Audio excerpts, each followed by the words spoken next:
우리는 이 베드로전서를 금요 기도회 때 살펴보고 있습니다. 참 이 시대에 위로가 되어지는, 우리를 위로하고 격려하는 말씀이 아닌가, 그렇게 또 생각을 해보게 됩니다. 이 성경은요, 하나님께서 우리에게 계시로 주신 그 계시의 말씀이 기록된 책입니다. 근데 이 책을 우리가 읽으려고 할 때 때로는 우리의 죄나 또 이 시대에 물들어 있어서 성경을 잘 이해하기 힘들어요.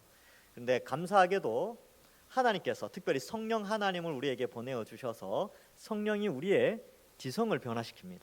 감정도 변화시키고요, 또 우리의 삶의 의지도 변화시켜 주셔서 성경을 온전히 이해하고 또 성화의 삶을 살도록 도와주시고 있는 것이죠.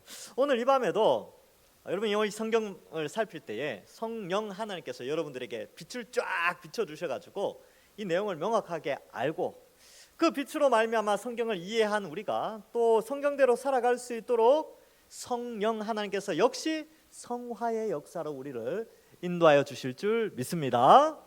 그래서 이 성령 충만한 역사가 이 시간에 있어서 우리의 삶이 허비되지 않도록, 우리의 남은 인생이 허비하는 인생이 아니라 하나님 앞에서 값진 인생으로 또 하나님의 뜻을 이루고 하나님의 영광을 드러내는 인생으로 살아가는 아주 중요한 이 밤이 되기를 또한 간절히 소망합니다. 자, 이 베드로전서 앞에 내용이 어땠냐면요, 1장에도 보면 여러 가지 시험으로 말미암아 잠깐 근심하게 되는데 오히려 크게 기뻐해야 된다. 왜냐하면 너희에게 산 소망이 있고 앞으로 칭찬과 명성과 존귀가 너희에게 주어질 것이기 때문에 그러한 여러 가지 시험들, 예수님 믿는 것 때문에 당하는 고난들 오히려 크게 기뻐해야 된다라고 1장에서 기록합니다. 그런데 이 1장의 내용이 우리가 오늘 읽은 본문에서 다시 한번 반복되어지면서 우리의 인생에 있어서 예수님 믿는 것 때문에 당하는 고난의 가치와 그 의미를 다시 한번 하나님께서 베드로를 통하여 우리에게 가치를 부여해주고 있는 것이죠. 2장에 가서는요, 우리가 어떤 존재냐, 이렇게 그리스도 안에서 고난을 당하지만 우리는 사실 그리스도와 함께 성전으로 지어져가는, 그리스도가 우리 가운데, 성령이 우리 가운데 거하시는 성전과 같이 거룩한 성전이요 거룩한 제물이 되었고 왕같은 제사장으로 사실은 우리가 이 땅에서 살아가고 있다라는 것을 말씀해 주고 있습니다. 그래서 그러하기 때문에 우리는 하나님의 말씀에 순종해야 된다. 그래서 위에 있는 하나님이 허락하신 그 위에 있는 권위들에게 순종하죠. 주권자에게 순종하고 상전에게 순종하고 부부 간에도 서로 순종하면서 그리스도인의 삶을 나타내야 된다. 그것이 바로 하나님의 아름다운 덕을 선전하는 길이다라는 것을 살펴보았습니다. 그리고 3장에 들어가서는요, 놀라운 패러다임의 전환, 사상의 전환을 가져다 주는데 뭐냐면 고난이 복이래요. 고난 자체가 복이다. 그리고 고난이 바로 하나님의 뜻이다 라고까지 하면서 우리가 원래 예수님 믿는 목적은 고난받기 위해서 예수님 믿는 게 아니라 복받기 위해서 예수님 믿는데 성경은 우리에게 그 복이 뭐냐면 고난받는 것이 복이다 이렇게 말씀하고 있다는 것이죠. 아주 놀라운 논리입니다. 그래서 이해할 수 없는 논리죠. 그래서 그러한 것을 우리에게 말씀해 주면서 우리가 지난 시간에 그러한 이해 가운데 열심히 기도해야 된다. 그리고 뜨겁게 사랑해야 되는데 사랑의 세 가지 보석 기억나십니까? 세 가지 보석. 첫 번째 뭡니까? 뜨겁게 서로 사랑하는 것이 바로 죄의 허물을 덮어주는 것, 그러니까 죄 용서하는 것. 두 번째 보물은 뭐냐 하면 바로 대접하는 것, 서로를 위하여 대접해 주는 것이죠. 세 번째가 바로 봉사하는 것.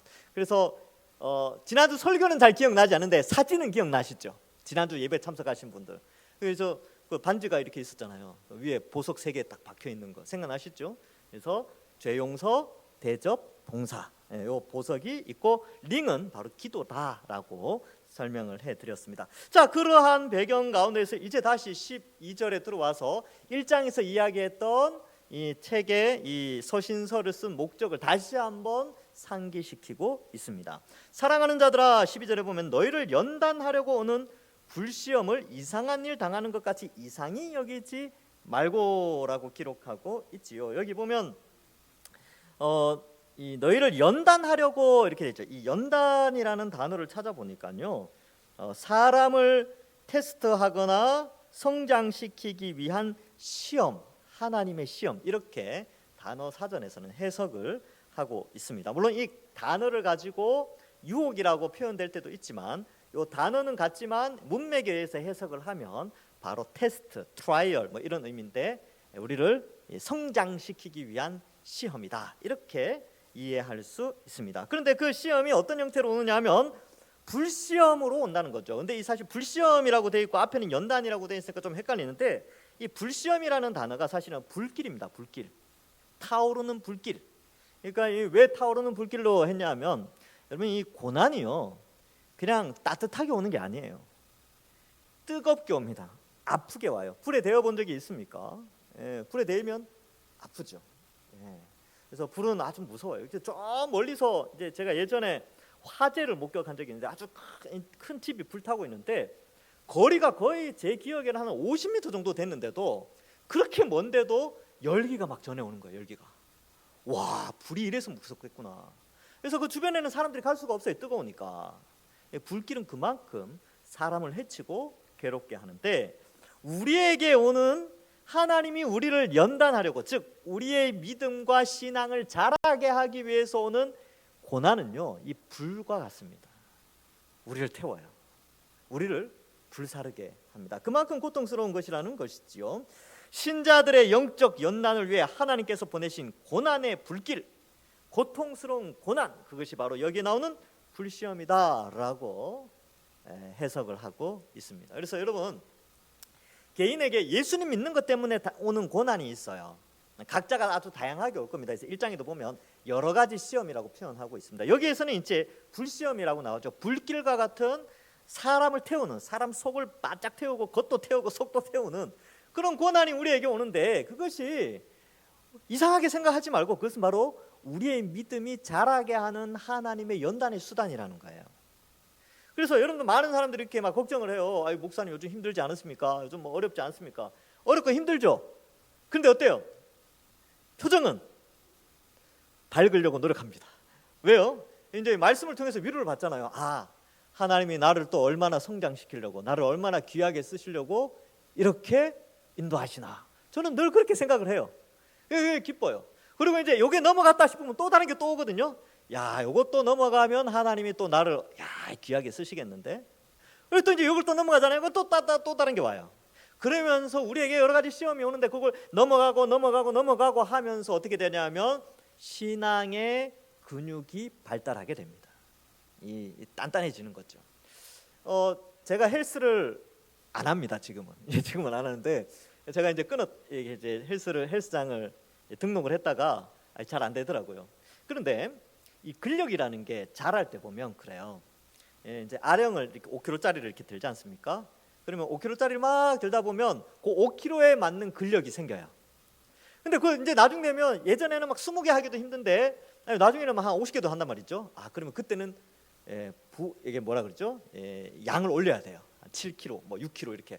그러면 또 한 20개 하기가 힘들어. 근데 또 많이 하다 보면 또 생긴단 말이죠. 바로 이게 뭘 의미하느냐 하면 이 고난을 통해서 하나님이 우리의 믿음을 자라게 하는데 요 고난이 넘어가면 그 다음엔 없겠지 하는 게 아니라 더 단단하게 우리를 성장시키기 위해서 고난을 주면서 우리의 신앙을 단단하게 만든다는 거죠. 그래서 어떻게 해요? 하나님께 영광을 돌리게 한다는 겁니다. 그 고난을 통하여 그 고난의 수단을 통하여 하나님께 영광을 돌리도록 하는 것이죠. 그래서 여러분들 이런 불시험을 잘 이겨나가지 않습니까? 본인에게도 영광이지만요 하나님께 영광 돌리는 수단이 되어지는 것이죠. 그래서 여기 보면 이상한 일로 생각하지 말라는 것이죠. 그리고 오히려 너희가 그리스도의 고난에 참여하는 것으로 즐거워하라라고 말씀하고 있는 것입니다. 그래서 여러분 고난은 복 받는 길입니다. 그래서 순간은 괴롭지만 지나고 나면 복을 받는 수단이 되어지는 것이지요. 그래서 그 복이 이 땅에 임하든지 혹은 나중에 주님 앞에 가서 그 복을 정산받든지 예수님 믿는 것 때문에 수고하고 헌신하고 다른 사람으로부터 또 어려움을 당하고 뒤에 보면 뭐 치욕도 당하고 그러는데 그러한 것은 다 우리에게 주어지는 보상으로 하나님이 복을 주신다라고 약속하고 있습니다. 그러므로 즐거워하라 13절에 그렇게 나오죠. 근데 여기 보면 그리스도의 고난에 참여한다라는 표현이 아주 멋있습니다. 이 참여한다는 것은 그 공동체에 같이 들어가 있다는 거거든요. 여러분 지금 이제 예배를 같이 참여했잖아요. 그럼 여러분 이 금요 기도회에 함께 동참하신 거예요. 또 영상으로 이것을 보시는 분들도 이 예배의 말씀 가운데 함께 참여한 것이죠. 그래서 일종의 뭐냐 하면 이게 약간의 가족 공동체 같은, 아니면 어떠한 유기적인 관계를 맺은 그러한 관계를 형성하는 거예요. 그리고 저와 여러분들 사이에서는 교류가 있는 것이죠. 오늘 말씀을 가지고, 오늘 찬양을 가지고 이제 교류를 한단 말이죠. 그리스도에 참여한다는 말은 뭐냐면, 그리스도의 고난에 참여한다는 것은 그리스도와 연합된 자로서의 삶을 표현하고 있습니다. 즉 우리가 예수님을 믿음으로 말미암아 이제 성령이 오셔서 성령 세례를 받고 그리스도와 연합하게 되거든요. 그래서 그리스도를 머리로 우리는 그의 몸으로 교회로서 연합되어진 그런 존재가 되었어요. 그러면 이 연합되었다라는 증거가 뭐냐? 내가 지금 예수님과 붙어서 예수님이 나의 머리시요 나는 그의 몸이다라는 증거가 어디에 있느냐 하면 그의 고난에 참여하는 것으로 나타난다는 것입니다. 이게 놀라운 원리지요. 그래서 예수님을 믿고 만사형통하겠다라는 것보다 예수님을 믿고 예수님의 십자가의 길에 동참하고 그 길을 따라가겠다라고 하는 것이 자연스러운 반응이고, 그것이 바로 믿음에 순종하며 믿음이 자라가는 삶이다라는 것을 말해주고 있습니다. 그래서 그리스도와의 연합으로 그의 고난과 그의 고난에 동참하지만 또한 그의 영광에도 동참하게 됩니다. 그래서 그 예수 그리스도의 십자가의 길을, 그 사명의 길, 주를 위하여 고난받는 길을 걸어가는 자에게는 예수님이 부활하여 하나님 우편에 앉아 계셔서 영광 받으신 것처럼 우리도 나중에 우리 몸도 부활하는 영광을 누리게 되고, 하나님께서 완성하실 하나님 나라의 축복들, 영생 복락을 누리는 영광도 우리에게 주어지게 됩니다. 그래서 이 고난은 피하면 손해예요. 고난이 왔을 때는 기뻐해야 됩니다. 이야, 하나님 날 버리지 않으셨구나. 내게 고난을 주시다니. 보통은 이제 고난이 오면 많이 그렇게, 왜 나를 버리셨습니까? 그러는데 아니요. 우리를 연단하기 위해서 고난을 주신 거면 하나님이 우리를 아끼시는 겁니다. 우리에게 축복하시려고. 고난 받는 것이 복이라고 돼 있잖아요. 하나님 뜻이라고 돼 있거든요. 그래서 본 해퍼라는 사람 제가 몇 번 소개를 했는데, 이분이 1945년 4월 9일 날 이제 독일 나치 정권 아래에서 교수형을 당하게 됩니다. 이제 뭐 신앙의 문제도 있었고 정치적인 문제도 있었는데, 그가 죽을 때 나이가 이제 39이었죠. 우리 김태원 목사님 나이랑 비슷했던 것 같습니다. 근데 그가 1937년에 남긴 책이 있습니다. 그러니까 1937년이니까 뭐 27살, 27살이라는 아주 어린 나이에, 우리 이훈 전도사님 나이랑 비슷하네요. 27살이면 만으로 하면. 근데 그때 쓴 책이 나를 따르라라는 책이 있어요. 그리스도의 십자가 그리고 제자도에 대한 책과 또 산상수훈의 내용을 해석한 책인데 아주 유명한 책입니다. 거기에 이런 말이 나와요. 십자가는 하나님을 경외하는 행복한 삶의 무거운 종말이 아니다. 십자가는 우리와 그리스도의 교제가 시작될 때, 연합되었다는 증거죠. 교제가 시작될 때 우리에게 다가온다. 그리스도께서는 한 사람을 부르실 때에 그에게 와서 죽으라고 요구하신다. 이렇게 이제 제자도를 해석하고 있습니다. 그래서 그는 이러한 삶을 실제적으로 나타내었죠. 그리고 이 나를 따르라 하는 책이 유명한 책인데 거기 아주 유명한 구절을 남기고 보네포는 이제 순교를 하죠. 그가 남긴 이 나를 따르라라는 책의 아주 유명한 메시지는 뭐냐 하면 이렇게 돼 있어요. 믿는 자만이 순종하고 순종하는 자만이 믿는다.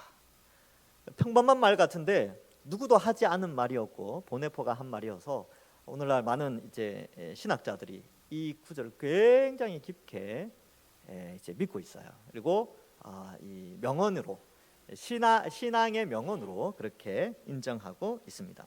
여러분 고린도후서 4장 10절과 11절에 이런 말씀이 나옵니다. 우리가 항상 예수의 죽음을 몸에 짊어짐은 예수의 생명이 또한 우리의 몸에 나타나게 하려 함이라.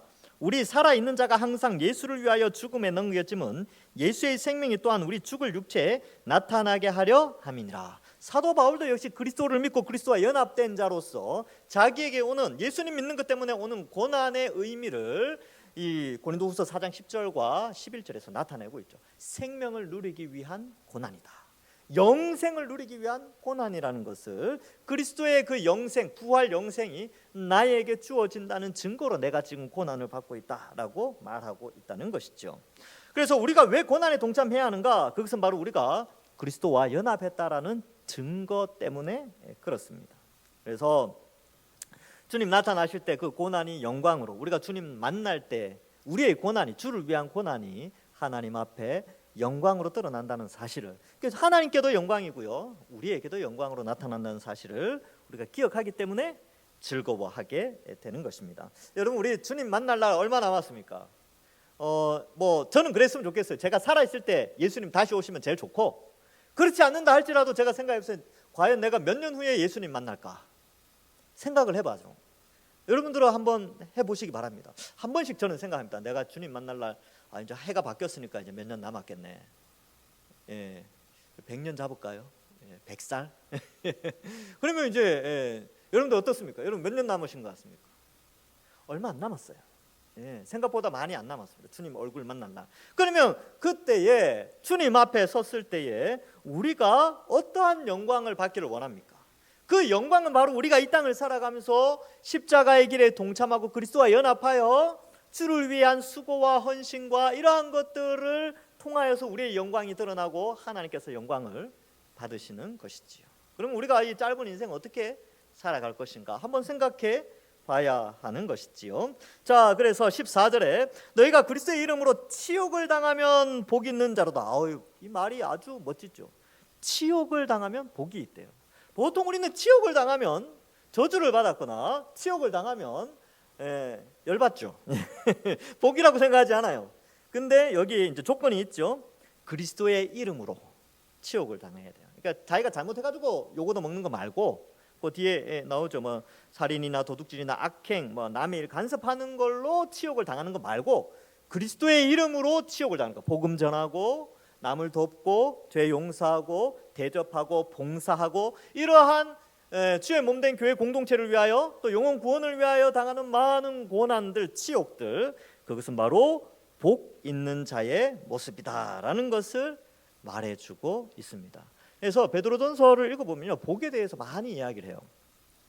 베드로전서 3장 14절에 이렇게 기록하죠. 그러나 의를 위하여 고난을 받으면 복 있는 자니 그들이 두려워하는 것을 두려워하지 말며 근심하지 말고. 4장 14절에도 이렇게 돼 있어요. 너희가 그리스도의 이름으로 치욕을 당하면, 방금 읽은 내용이죠. 우리 같이 한번 읽어볼까요? 참 의미가 있어서 같이 한번 읽어봤으면 좋겠습니다. 시작. 너희가 그리스도의 이름으로 치욕을 당하면 복 있는 자로다. 영광의 영 곧 하나님의 영이 너희 위에 계심이라. 아멘. 자, 이 그리스도의 이름으로 요거도 먹고 치욕을 당하고 고난 당하는 것이 바로 성령이 우리 속에 있다라는 증거래요. 하나님의 영이 너희 위에 계신다. 성령이 우리 속에 계시면 우리가 예수 그리스도의 발자취를 따라 십자가의 길을 걸어가게 하신다는 것이지요. 마태복음 5장 10절에 보면 의를 위하여 핍박을 받는 자는 복이 있나니 천국이 그들의 것임이라 라고 말씀하고 있습니다. 자, 그래서 여러분, 이 고난 가운데 우리가 복 받았구나. 그리고 이 고난을 통하여 하나님 나를 어떻게 연단시킬까, 어떻게 자라게 하실까, 그런 기대감으로 즐거워하는 것이죠. 그러면 여러분, 고난 가운데 하나님 내버려 두실까요? 여기 나오잖아요. 성령이 우리 속에 계시면서 성령이 우리를 도우신다니까요. 하나님이 우리를 도우세요. 그래서 우리는 이거 믿고 즐거워하는 거죠.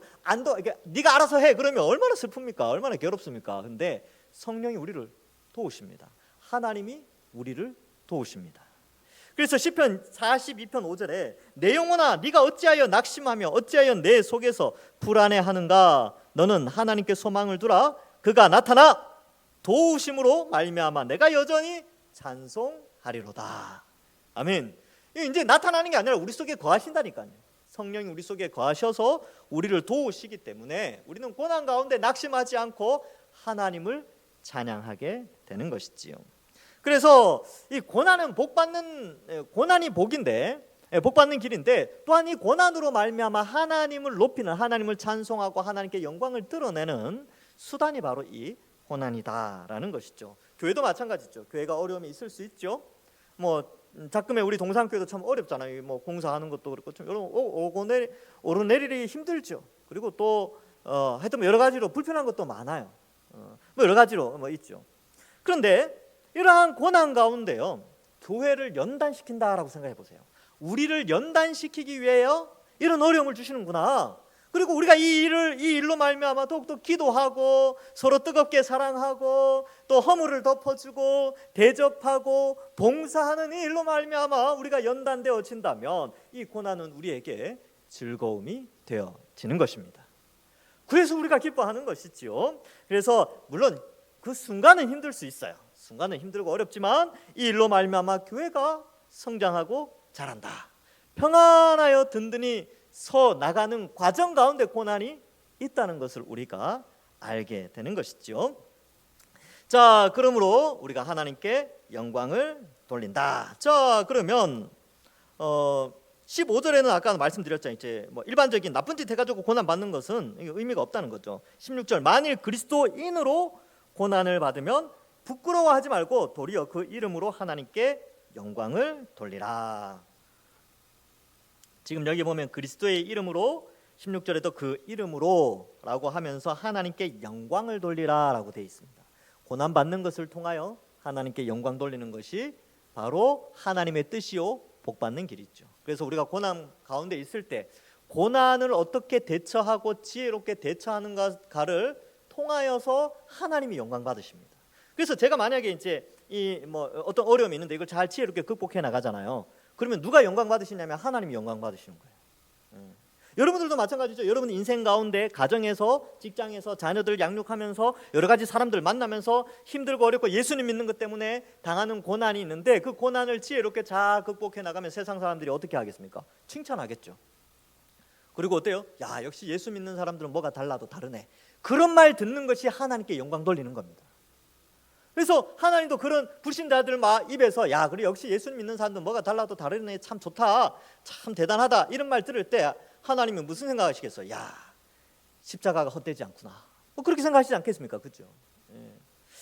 바로 이렇게 하나님께 영광을 돌리는 것입니다. 그래서 치욕을 당하는 것이 복되다. 제가 전에도 말씀드렸잖아요. 이게 잘 안 되는데 실제로 막상 당하면 참 괴로워요. 잠도 잘 안 오고. 근데도 생각하셔야 돼요. 나는 무시당해도 괜찮다. 나는 무시당해도 괜찮다. 이게 치욕이거든요. 따라해 봅시다. 지난번에도 제가 한번 따라하게 했는데 없었던 분들이 계시기 때문에 자, 따라합시다. 나는 무시당해도 괜찮다. 예, 기억합시다. 열받아서 무시당하고 막 억울할 때, 억울해서 잠이 안 오고 딱 누워 있는데 그때 이 말씀을 이걸 생각하는, 나는 무시당해도 괜찮다. 휴, 자자. 이렇게 하면 되는 거예요. 그래서 한번 생각해 보자는 거죠. 물론 당장은 그렇게 좀 쉽지가 않아요. 쉽지가 않은데 하루쯤 지나서는 다시 생각해 보는 거죠. 예수님도 치욕당하셨는데 내가 그리스도의 십자가의 길을 걸어가는 자로서 나는 무시당해도 괜찮다라고 생각하고 그 고난의 순간을 연단받아 넘어가면요, 하나님이 영광 받으시고 우리에게 영광이 주어져요. 칭찬과 명성과 존귀가 주어진다니까요. 그러니까 고난이 오면 이게 복 받는 길이에요. 그 기회를 놓치면 안 돼요. 포기하면 안 돼요. 평안하기 위해서 그 고난을 뿌리치는 사람들이 있는데 아유 아까워요. 그렇다고 나 달라고 말하지는 못하지만, 그런데 고난을 포기하는 사람들을 보면 아까워요. 고난이 복 받는 길입니다. 자, 그래서 17절에 보면 이제 17절 이하에 마지막 심판 때 고난 받는 자들에게 하나님의 상급이 있음을 표현하죠. 자, 하나님의 집에서 심판을 시작할 때가 되었나니 만일 우리에게 먼저 하면 하나님의 복음에 순종하지 않은 자들은 그 마지막에 어떠하겠느냐, 이런 뜻이죠. 이 말은 무슨 말이냐 하면 하나님의 심판의 때가 있다는 거죠. 그래서 우리는 그 심판에서 면제됩니다. 그러니까 이 정죄받아 지옥에 가는 심판에서는 면제됐죠. 그러나 우리도 평가받아요. 의인이냐 죄인이냐 하나님 앞에 서게 됩니다. 그래서 우리는 예수 그리스도의 공로로, 예수님이 의인이시기 때문에 그리스도와 연합되어서 그 의가 우리에게 전달되어져서 우리는 의인으로 심판받습니다. 의인으로 심판받으면 심판대에서 너 의인이구나. 일로 와. 오른쪽. 오른쪽으로 와. 하나님 창세로부터 준비된 하나님 나라의 축복 누려. 근데 이제 딱 섰는데 예수님은 안 믿어. 아무리 착하게 살아도 예수님 안 믿어. 그러면 예수님의 공로로 말미암은 의가 없잖아요. 넌 안 되겠네. 넌 왼쪽. 그러니까 가. 지옥에 가는 거예요. 그러니까 이러한 심판의 때가 시작되었다. 예수 그리스도로 말미암아 완벽하게 심판이 나눠지게 되는데, 우리에게 만약에 그 심판이 있다면 예수 안 믿는 사람들은 그러면 오죽하겠느냐.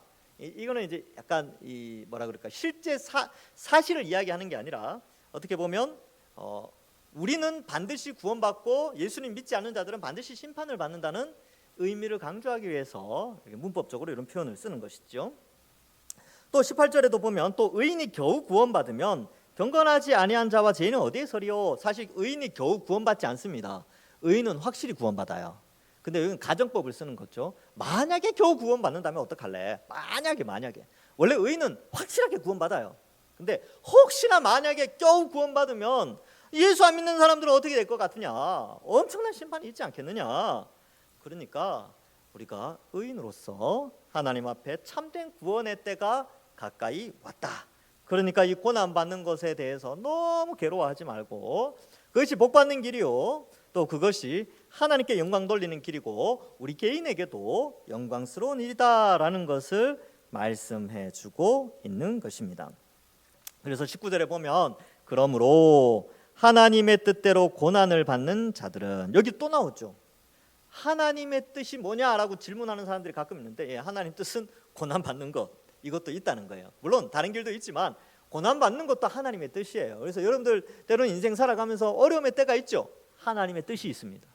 그래서 또 저에게 누가 이야기를 해요. 왜 저에게 이런 일이 일어날까요? 하나님의 뜻이 있습니다.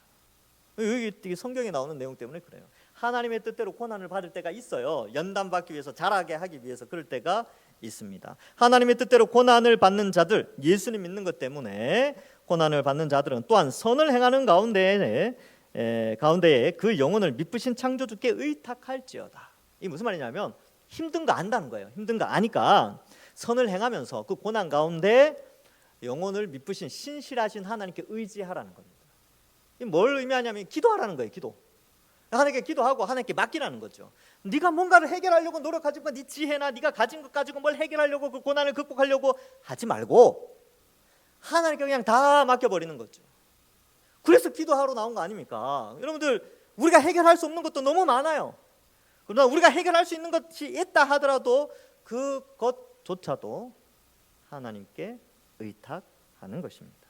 이 훈련이 필요하죠. 왜냐하면 하나님은 우리를 도우시기 때문에 그렇습니다. 도와주시려고 이렇게 폼 잡고 계세요. 자, 기도 딱 하는 순간 아이고 기다렸다 하면서 이제 우리 도와주려고, 하나님 늘 우리의 기도를 들으시고 우리의 고난 가운데 피할 길을 열어주시기 위해서 항상 우리의 기도에 귀를 기울이십니다. 그래서 여러분, 이 말씀을 좀 맺습니다. 인생을 살아가면서 어떤 사람들은 참 인생 헛살았다 이렇게 생각하는 사람들이 있어요. 그런데 예수 믿는 사람들은요, 돌아가실 때, 이제 주님 만나러 가실 때 이렇게 말했으면 좋겠어요. 야, 나 인생 참 멋지게 살다 간다. 고난의 때에도 하나님 의지하고 하나님 다 극복하게 해주셨고, 고난 가운데 나 실패하지 않고 그래도 끝까지 믿음 지켰다. 자, 나에게 의의 멸관이 준비되어 있는데 나 인생 멋지게 살아서 나 간다. 얘들아, 나중에 다시 보자. 너희도 이렇게 멋진 인생, 고난 가운데 하나님 의지하고 고난 가운데 그리스도의 고난의 길에 동참하여서 하나님께 영광 돌리길 바란다 라고 이렇게 가면 얼마나 멋있습니까? 그렇죠? 바로 그러한 인생을 우리가 살아가는 것이지요. 그래서 이러한 멋진 인생을 우리가 살아가야 되는데, 그 삶을 허비하지 말라라는 책이 있어요.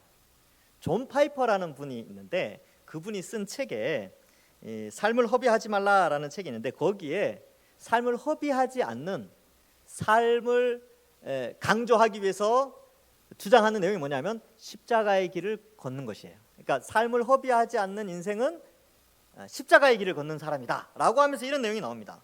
십자가에 대한 자랑은 당신이 십자가 위에 있을 때 이루어진다. 이게 무슨 말이냐면, 십자가를 제가 이제 이렇게 설명하잖아요. 제가 이렇게 막 십자가를 설명하죠. 그거는 십자가의 설명이 아니라는 거예요. 그렇게 설교하는 나 자신이 십자가에 달려서 십자가의 길이 무엇인지 보여줄 때에 십자가를 자랑한다는 것이죠. 그러니까 고난 당했을 때 고난 당한 사람들이 막 좌절해 있거나 낙심하고 막 하나님 원망하고 그런 게 아니라, 어려움 있는데 그럴 때일수록 어때요? 기도하고 말씀 보고 즐거워하고 고난을 하나님께 의지하며 살아가는 그 모습을 통해 십자가가 자랑되어진다는 것입니다. 존 파이퍼가 그런 인생을 살았나 봐요. 그러니까 이러한 내용도 그의 인생에서 묻어나오는 내용이지요. 우리 자신이 십자가를 자랑하시겠다면, 여러분 우리가 십자가 자랑하면서 살아가야 되잖아요. 그러니까 우리도 우리에게 오는 예수님 믿는 것 때문에 오는 고난 위에서, 그 십자가 위에서 바로 하나님을 의지하고 선한 일 행하고 믿음 지키고 나갈 때에 세상 사람들에게 십자가를 자랑하게 되는 것입니다. 아무쪼록 말씀을 믿습니다. 아무쪼록 우리 여기 계신 모든 분들, 저와 여러분들 십자가를 자랑하면서 십자가의 길을 걸어가는 것이 복받는 길이요, 고난의 길이 복받는 길이며, 또한 그것이 바로 하나님께 영광 돌리는 길임을 알고, 비록 십자가의 길이라 그걸 피하고 싶은 욕구는 우리 누구에게나 있죠. 예수님도 그러셨으니까. 예수님도 겟세마네 동산에서 힘들어 하셨죠. 우리도 마찬가지예요. 우리도 힘듭니다. 그러나 성경은 우리에게 그리스도와 함께 그 길에 참여하기를 원하십니다. 여기 계신 분들 인생 가운데 예수님 믿는 것 때문에 어려움이 있는데도 포기하거나 또 절망하지 말고, 오히려 그 가운데 그 십자가 위에 올라서서 내게 주어진 고난을 신앙으로, 믿음으로 잘 감당하여서 우리의 삶을 통하여 십자가를 자랑하시는, 그리하여 하나님께서 우리를 보호하시고 새로운 길을 열어주시는 그러한 축복이 우리 모두에게 있기를 주님의 이름으로 간절히 축원합니다. 기도하겠습니다. 하나님 아버지, 은혜를 감사합니다. 우리가 예수님 믿어 그리스도와 연합되어져 그리스도의 발자취를 따라 때로는 그리스도의 이름으로, 하나님의 이름으로 고난을 받을 때가 있는데, 그때마다 우리를 연단하여 우리의 믿음이 무럭무럭 자라게 하여 주옵소서. 또한 그것으로 말미암아 하나님의 영광이 되게 하시고, 그것이 또한 우리에게 영광이 될 수 있도록 또한 축복하여 주옵소서. 복받는 길 놓치지 않게 하시고, 복받는 길 가운데 잘 견뎌 하나님 앞에 칭찬받는 저희들 다 되게 하여 주실 줄 믿사옵고, 또 고난 가운데 기도하는 기도의 제목 다들 응답하여 주실 줄 믿사오며 예수님의 이름으로 기도하옵나이다. 아멘.